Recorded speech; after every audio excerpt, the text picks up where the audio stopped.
me zemër na dhënë këtë fitore. Izet Megjitit nga koalicioni Vlen do t'i duhet ta lë postin qeveritar në Maqedoni të Veriut për të shërbyer si kryetari i komunës së Qairit, pasi prin me mbi 50% të votave.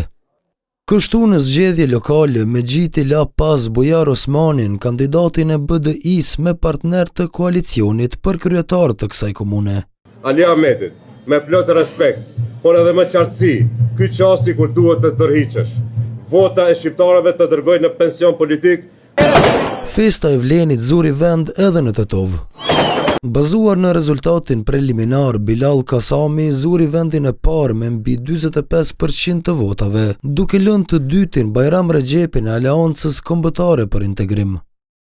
Vleni fitoi qysh në rundin e parë edhe në 4 komuna të tjera, Haraqin, Zhelin, Saraj dhe Tarc. Subjekti doli i pari në gjithsej 9 komuna. Më pa komuna fitoi bloku tjetër shqiptar Aleanca Kombëtare për Integrim e udhëhequr nga BDI-ja.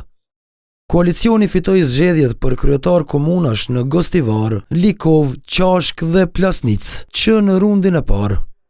Në balotash apo në raundin e dytë, shkojmë në komunat vijues, në komunën e Kërçovës, në komunën e Strugës, në komunën e Studeniçanit, ashtu siç tha me kandidatin e pavarur, në komunën e Tetovës në balotash, në komunën e Dollnenit në balotash.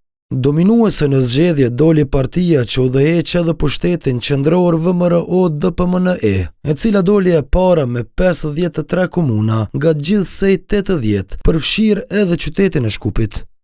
Ndërkaq LSDM-ja do të ketë kryetar komunash në Kriva Pallank, Bogdanc dhe Krivogashtan, ndërsa pret të kalojë në rundin e dytë në rreth 20 komuna të tjera.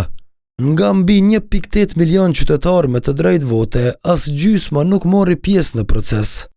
Dita e zgjedhjeve u vlerësua të ketë kaluar e qetë dhe pa shkelje të mëdha.